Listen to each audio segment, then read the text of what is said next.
Hello बच्चों, मैं doctor Surya Narayan, associate professor horticulture, कुलभास्कर आश्रम, पोस्ट ग्रेजुएट कॉलेज, प्रयागराज। उद्यान विज्ञान की श्रृंखला अति संभावित प्रश्नों की जो हमने प्रारंभ की है, उसमें आज ये दूसरी श्रृंखला है और ये प्रश्न संभावित हैं, यानी आने की इनकी संभावना है। तो बच्चों, अगर कोई चीज़ मान लिया मैं लिखता नहीं हूँ, बोलता हूँ और आपको लगता है कि काम की है तो उसको नोट कर लें। तो प्रारंभ कर रहे हैं नई श्रृंखला। पहला प्रश्न है कि पॉलीइम्ब्रियानी इज फाउंड इन, बहुभ्रूणिता किस फल में पाई जाती है? तो बहुभ्रूणिता मुख्य रूप से दो फल हैं, आम और जामुन। यहाँ पे आम का ये जर्मिनेटिंग सीडलिंग है, इसमें दो सीडलिंग दिखाई दे रहे हैं। सामान्यतः एक बीज में एक ही सीडलिंग आती है और इसका मतलब है कि अगर एक सीडलिंग है तो एक एम्ब्रियो है, दो है तो दो एम्ब्रियो हैं, तीन है तो तीन एम्ब्रियो हैं। तो इस आम के बीज में दो एम्ब्रियो रहे होंगे, इसलिए दो सीडलिंग दिखाई दे रही हैं। तो यहाँ ऑप्शन निश्चित रूप से सही हो जाएगा, मैंगो। बेर, बेल और आंवला में पॉलीइम्ब्रियानी नहीं पाई जाती है। दूसरा प्रश्न है कि leading grape variety of India is, अंगूर की सबसे प्रमुख प्रजाति भारत में कौन है? तो प्रमुख का अर्थ यहाँ है कि जो सबसे ज़्यादा एरिया में हो और सबसे ज़्यादा उसी प्रजाति का, उसी वैरायटी का प्रोडक्शन हो। तो परलेट, पूसा सीडलेस, अनाबे शाही, थॉमसन सीडलेस। पूरे भारत में लगभग 50% क्षेत्र पर उगाई जाने वाली प्रजाति थॉमसन सीडलेस है और ये थॉमसन सीडलेस का फिगर है। परलेट वैरायटी उत्तर भारत की लीडिंग है। अगर ये पूछा जाए उत्तर भारत की सबसे लीडिंग या सबसे प्रमुख प्रजाति कौन है, तो परलेट होगी। अनाबे शाही एक ऐसी प्रजाति है जो सबसे ज़्यादा प्रोलिफिक बियरर है, यानी प्रोडक्टिविटी इसकी इतनी अधिक है कि अभी तक इतना प्रोडक्शन पर प्लांट कोई वैरायटी नहीं दे पाई है। तो अगर प्रोडक्टिविटी के संदर्भ में पूछा जाए तो अनाबे शाही सही होगा। उत्तर भारत के संदर्भ में पूछा जाए तो परलेट सही होगा। अगर होल इंडिया के संदर्भ में पूछा जाए तो थॉमसन सीडलेस सही होगा। तीसरा प्रश्न है, बोटेनिकल नेम ऑफ संतरा इज, संतरा का वानस्पतिक नाम क्या है? ये प्रायः कंफ्यूज होता है बच्चों में। दिया हुआ है citrus sinensis, citrus aurantium reticulata, citrus paradisi, citrus aurantifolia. तो सिट्रस साइनेंसिस को स्वीट लाइम कहते हैं, इसको मौसमी भी कहते हैं। तो सिट्रस साइनेंसिस मौसमी है, मौसमी है, और सिट्रस रेटिकुलाटा जो है ये है संतरा। तो यहाँ ये आप देख रहे हैं संतरा, ये संतरा का वैज्ञानिक नाम है सिट्रस रेटिकुलाटा, और साइनेंसिस यानी मौसमी, ये मौसमी है, इसका वैज्ञानिक नाम है सिट्रस साइनेंसिस। सिट्रस साइनेंसिस मौसमी को स्वीट लाइम भी कहते हैं। सिट्रस पैराडिसी को ग्रेप फ्रूट कहते हैं। ग्रेप फ्रूट एक सिट्रस है जिसमें जो फल हैं गुच्छे में आते हैं, इसीलिए उसका नाम है ग्रेप फ्रूट, और इसका साइंटिफिक नेम है सिट्रस पैराडिसी।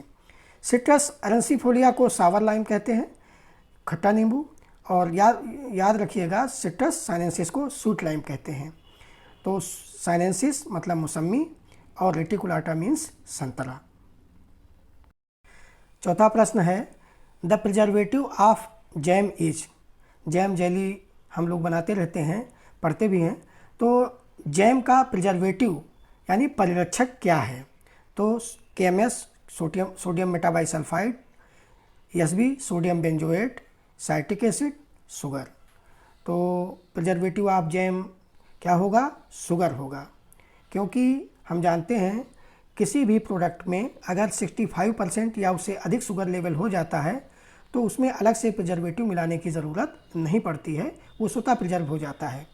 तो इसमें कभी कंफ्यूज नहीं करना है, और चाहे जैम आए, चाहे जेली, प्रिजर्व, कैंडी, मार्मालेड, मुरब्बा, इनमें सब में जो है शुगर ही प्रिजर्वेटिव का काम करेगी।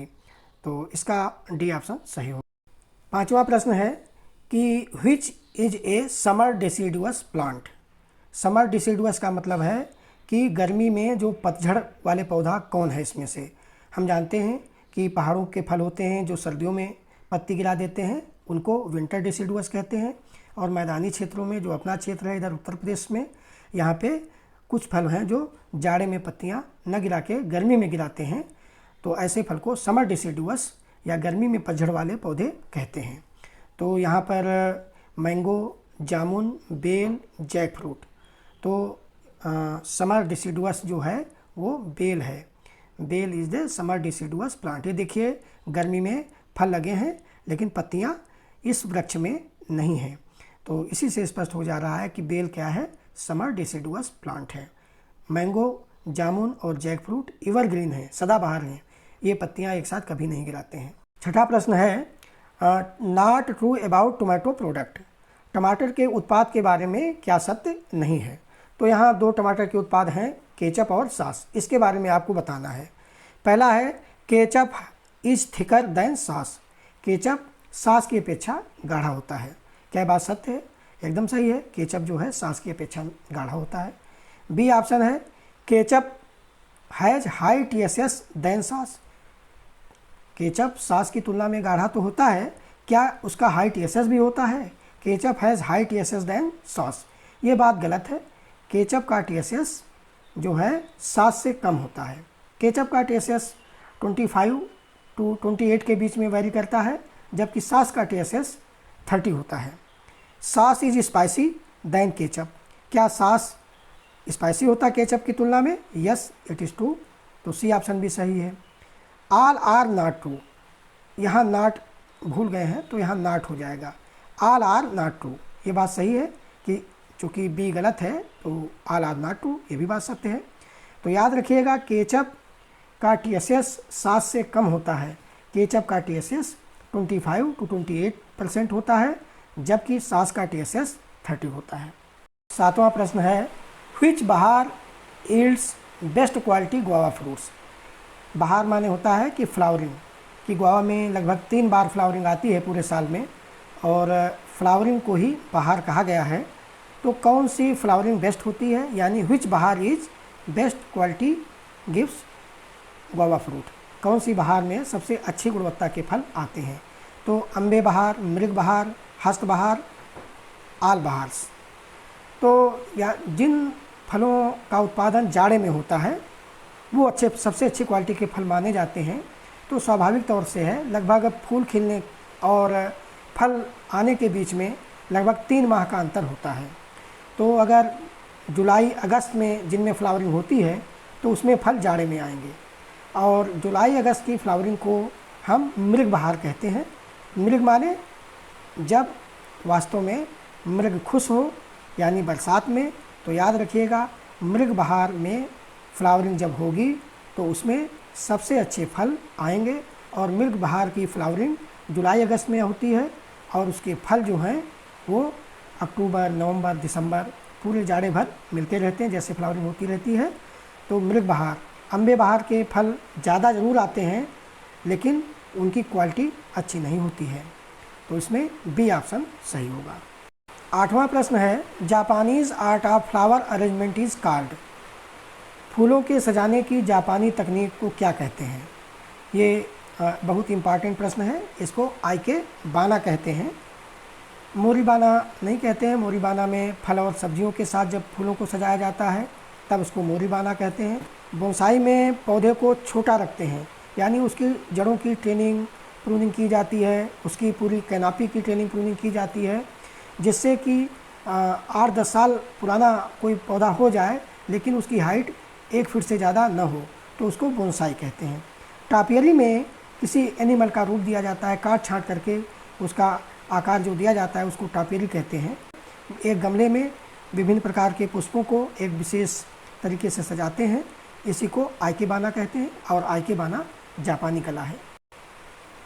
9वां प्रश्न है epicotyl grafting is done in.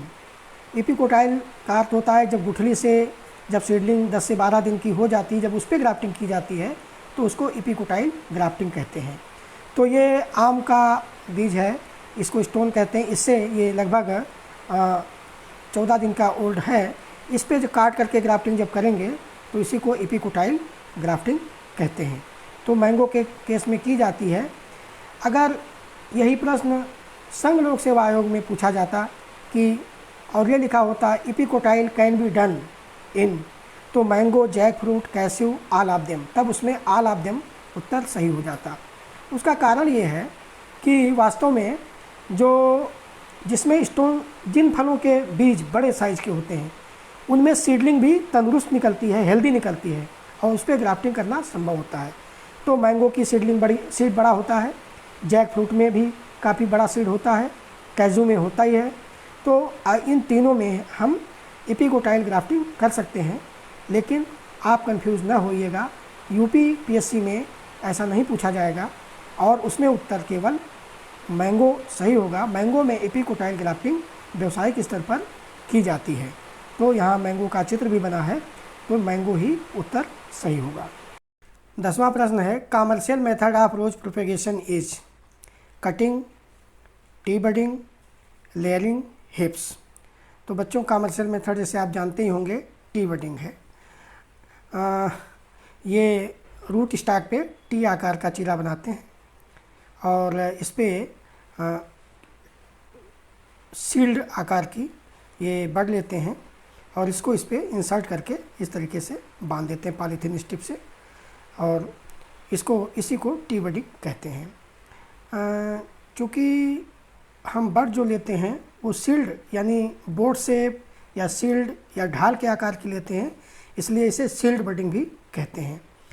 तो commercial method of rose propagation is T budding. अगर ये पूछ ले कि रूट स्टॉक तैयार करने का कौन सा कमर्शियल मेथड है, तो उसमें आ जाएगा कटिंग, तब टी बडिंग या सीड बडिंग नहीं होगा। लेयरिंग गुलाब में नहीं की जाती है। हिप्स क्या है? हिप्स गुलाब के फलों को हिप्स कहते हैं। जब फ्लावरिंग होती है और उसकी पंखुड़ियाँ ख़त्म हो जाती हैं, गिर जाती हैं, तो ये फ्रूट बचता है, गुलाब का फ्रूट कहलाता है हिप्स। हिप्स की ये विशेषता है कि इसमें विटामिन सी अभी तक ज्ञात जितने भी फल हैं उसमें सबसे अधिक पाई जाती है। पहले बारबाडोस चेरी में माना जाता था सबसे अधिक विटामिन है, लेकिन बाद में पता चला कि नहीं, हिप्स जो गुलाब के फल हैं उसमें सबसे अधिक विटामिन पाई जाती है। 11वां प्रश्न है, which hormone used to control mango malformation. आम का गुच्छा जो विकार है इसको नियंत्रण करने के लिए कौन से हार्मोन का प्रयोग किया जाता है? Auxin, IBA, प्लेनोफिक्स, GA3। बच्चों यहाँ पर थोड़ा ध्यान देने की ज़रूरत है। वैसे नेफ्थालीन एस्टिक एसिड NAA इस हार्मोन का प्रयोग किया जाता है मैंगो माल फॉर्मेशन को नियंत्रित करने के लिए, लेकिन NAA इसमें नहीं दिया है और नेफ्थालीन एस्टिक एसिड एक ऑक्सिन है। तो आप ऑक्सिन पे टिक लगाएंगे तो बात सही भी हो सकती है अगर कुछ न दिया होता, लेकिन यहाँ पे प्लेनोफिक्स दिया है।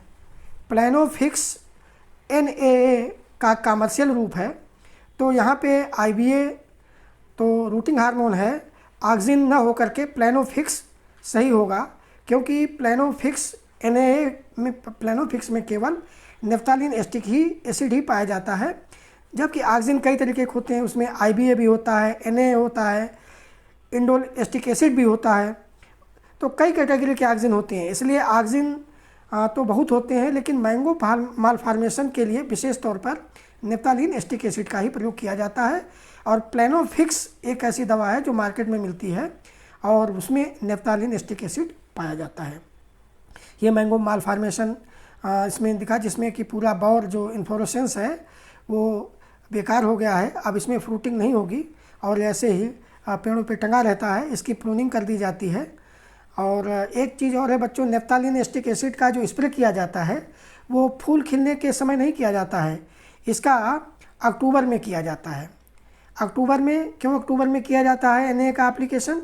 क्योंकि उस समय जो आम में कलिकाएँ होती हैं उसमें फ्लावर बड डिफरेंशिएशन होता है, EFBD जिसे कहते हैं, फ्लावर बड डिफरेंशिएशन, यानी उसी समय निर्धारित होता है कि जो कली है आम में वो मतलब वेजिटेटिव सूट होगी या फ्लावर में कन्वर्ट होगी, तो उसी समय प्लेनोफिक्स का स्प्रे किया जाता है।